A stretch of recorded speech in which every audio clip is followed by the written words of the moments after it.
Now, as Nigeria's frontline presidential candidates face off against each other in the campaigns ahead of a much anticipated general election in February, who's ahead in the latest surveys and current polls? Or is it, at this stage, still looking like it's too close to call?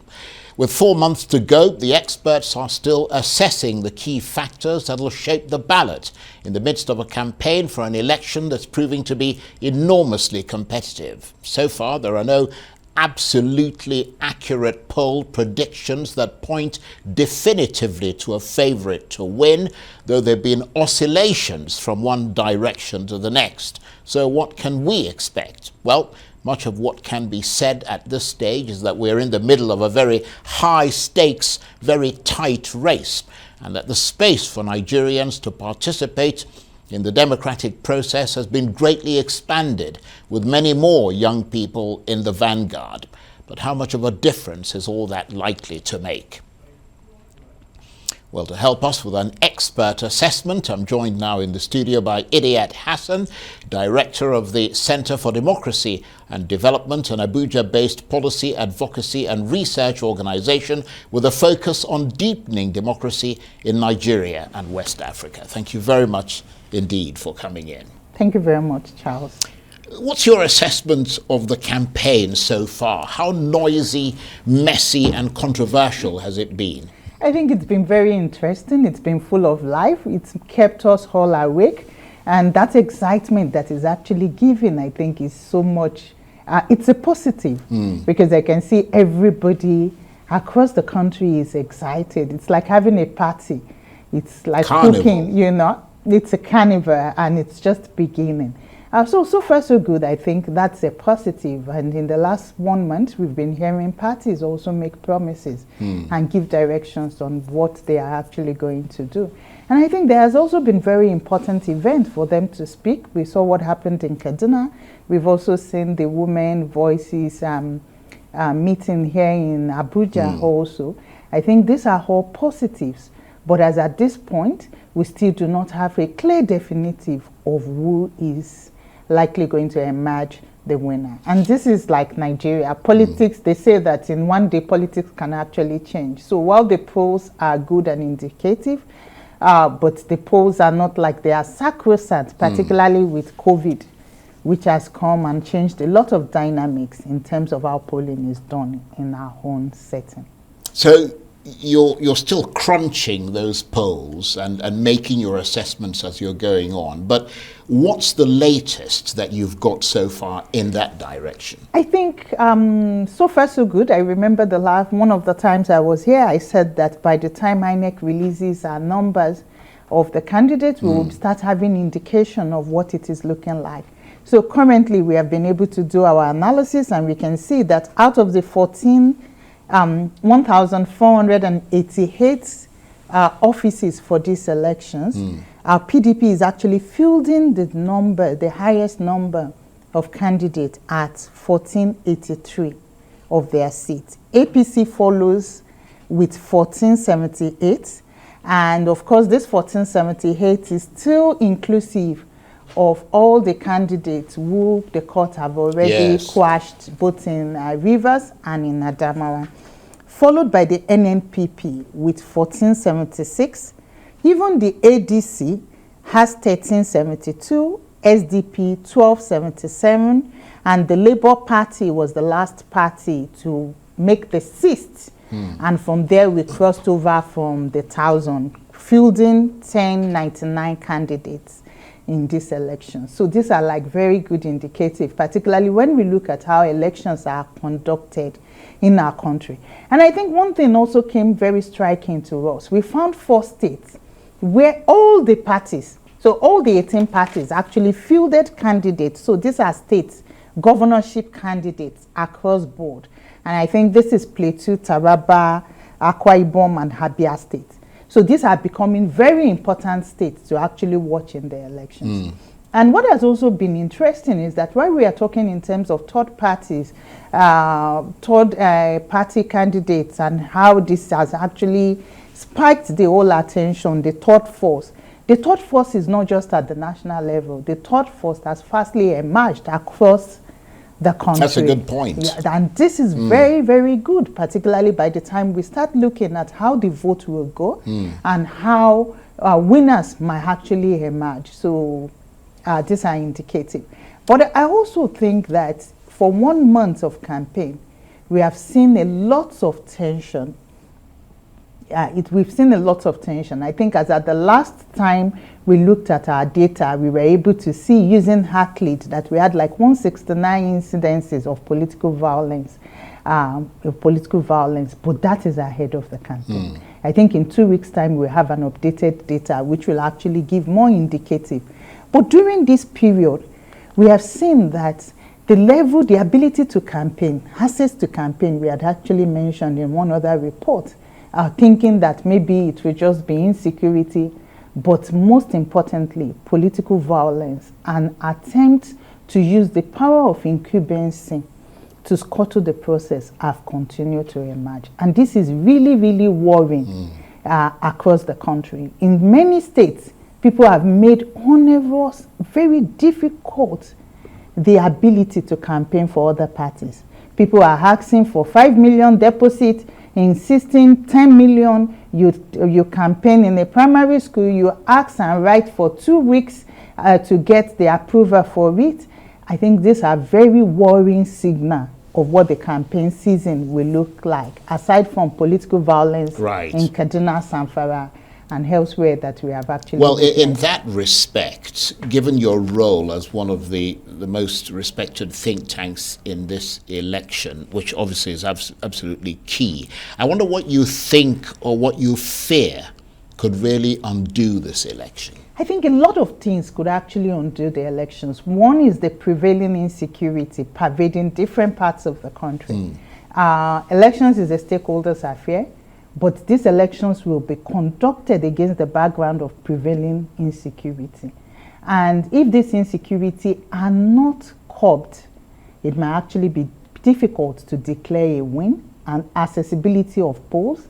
It will impact on turnout and the overall credibility of the elections. That is one. Second and important is also the role political violence is playing in elections. Like I've already ruled out figure, talking about 169 just from the beginning of the year to have the month of September.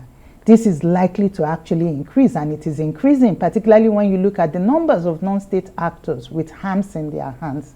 So you are not just talking about the vigilante, you are talking about the cult groups, which in one of our field work, we had that they are not just mutating, they are just breaking into like cells and cells. From 2 today, they become 6, they become 8, they become 60. And some of them are even vying in the elections. So this violence is very important to take cognizance of. But the role hate speeches and disinformation is playing in the elections, how it is being weaponized.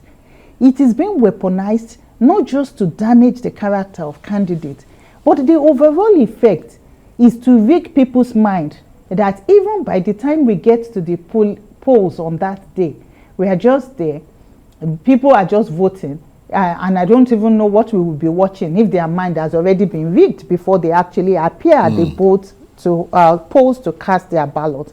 And the oversized role religion and ethnicity is playing in this. I was actually going to ask you that question later on, but you might as well answer it now. How important are the dimensions of religion and ethnicity in this race? It is very, very important. And it's not just important because we are worried about people voting based on ethnic or religious patterns, but the implication it actually has got on ground, and in particular in some states.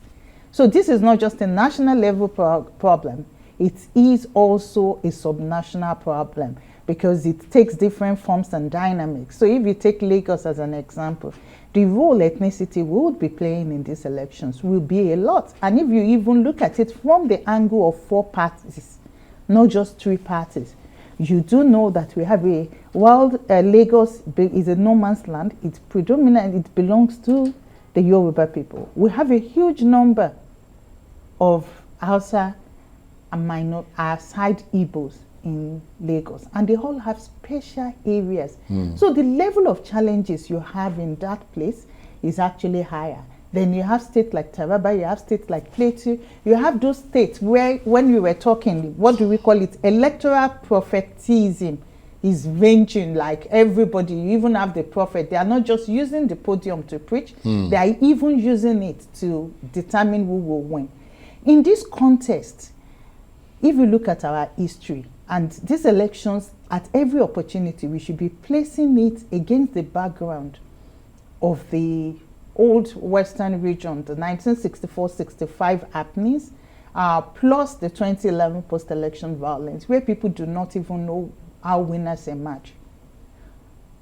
Any of this will not just affect voting, it might likely trigger a post-election violence with reprisals, and we should work against this at all costs. Well, I'm glad you're sounding that note of warning now, well ahead of that ballot, and I hope that the people who are in charge are listening to your words. And is it your assessment that another major determinant of who is going to have the upper hand in this election will come down to money, as we've seen in the past, or do you think things have evolved beyond that? In fact, money is going to, in Nigeria's elections currently, money, disinformation or fake news, and violence is actually determining who wins the elections.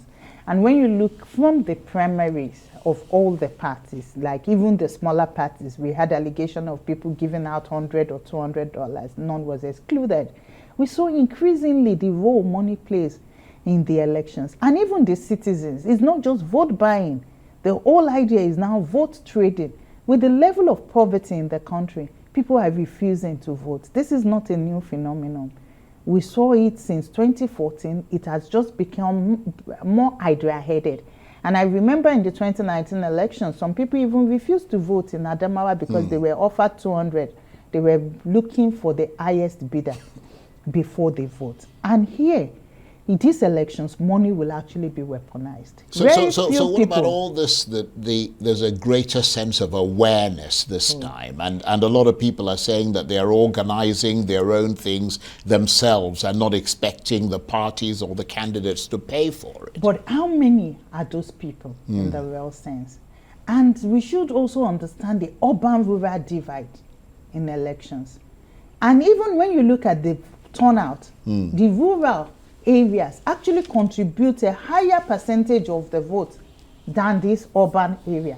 In Abuja on the day of elections, how many people are going to turn out to vote? But if you go Abuja Municipal, but when you go to Kuje, you go to Kwali, you go to all those places, people will turn out, let alone in other parts of the country where the political consciousness of the people are high.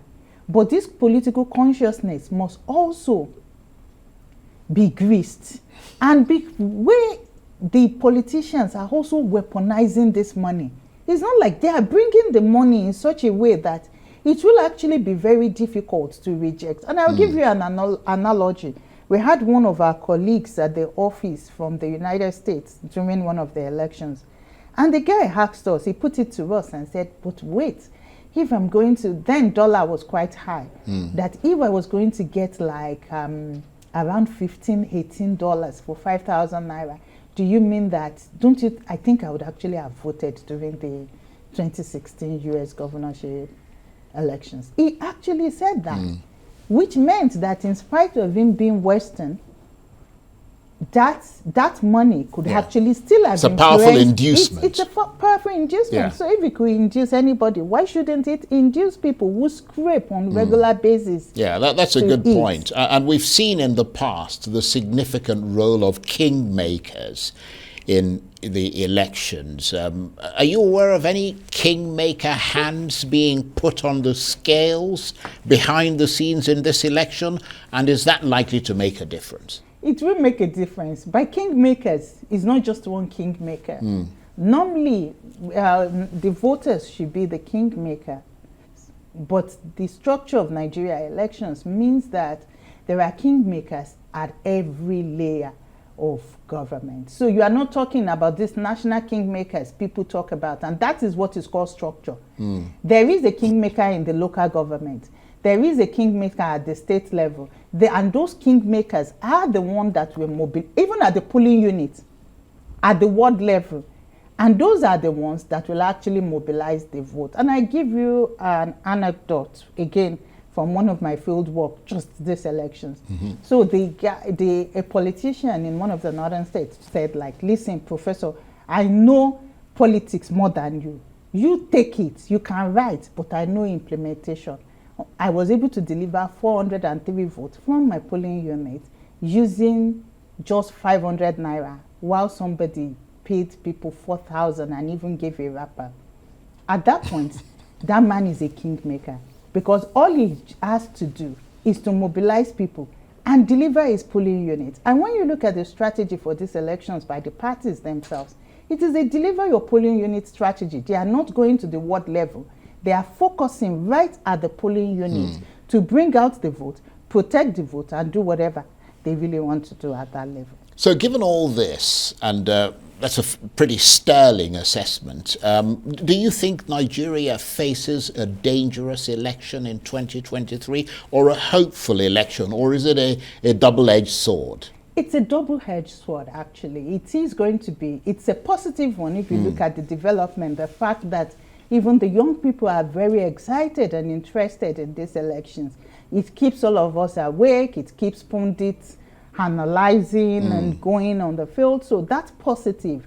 That's a positive. But it's also a make or my elections for us. It's a make or my elections for a host of reasons. One will start from the ability to conduct the elections in itself. Across all the 846 polling units, not just the acceptance of electoral outcome.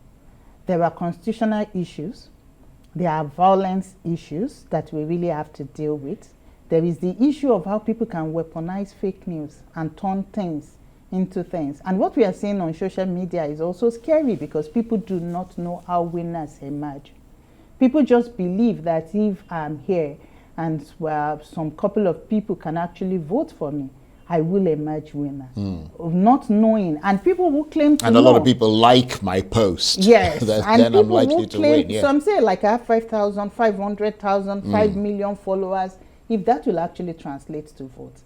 We are not telling people enough that there is actually a constitutional provision which clearly states that for us is not absolute majority. You have to win majority plus 25% across 24 states plus FCT.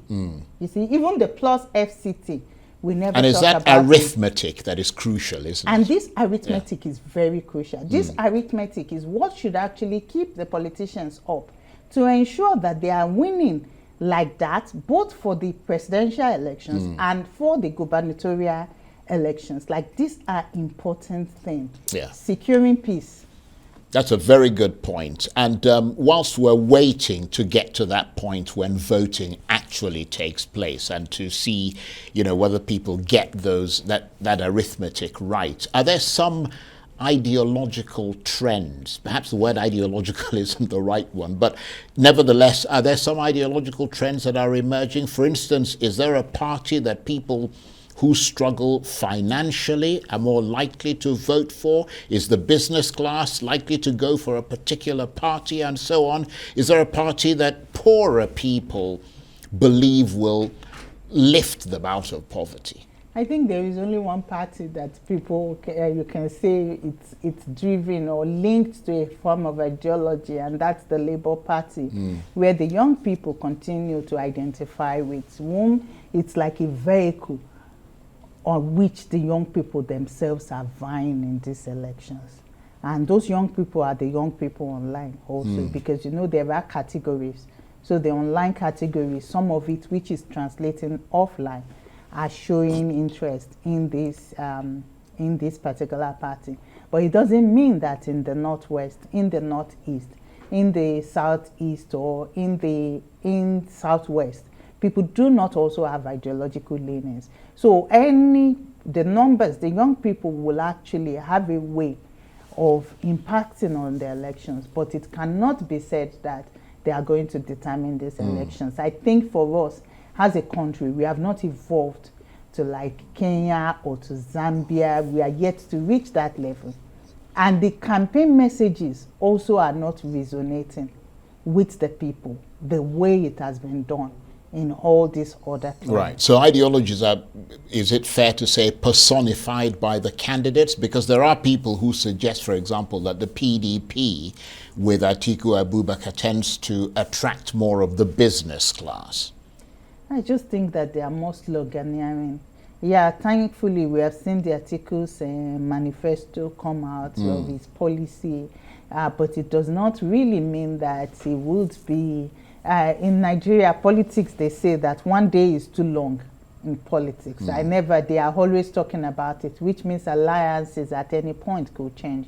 And people are actually keeping their cards close to their chest in these elections, aside from the young people who are out there showing. Everybody is kind of keeping their cards close to their chest. And they'll make their minds later in the day. So, yeah. Right. So we've got about a minute and a half or so. How much of a watershed moment is this election likely to be? Will it be about deciding whether to continue with the same old type of politics that we've known in the past, or move to a new one that's largely unknown? I think that whatever happens after these elections, politics right now is not the same the way it was in 2019 or the way it's been since the return to democracy. So it has already been defined. Politics has been taken a notch further, and we have seen people and politicians, even from the new electoral act, which made them to campaign from state to state, seeking for votes with the delegate system, has actually changed the face of politics. And I think that it will be better from here on forward. We just have to get out. We just have to get out of this 2023 peacefully, the way we did in 2015. Well, let's hope we all survive it. Amen. Idayat Hassan, Director of the Center for Democracy and Development, always appreciate your analysis. Thank you very much indeed. Thank you very much.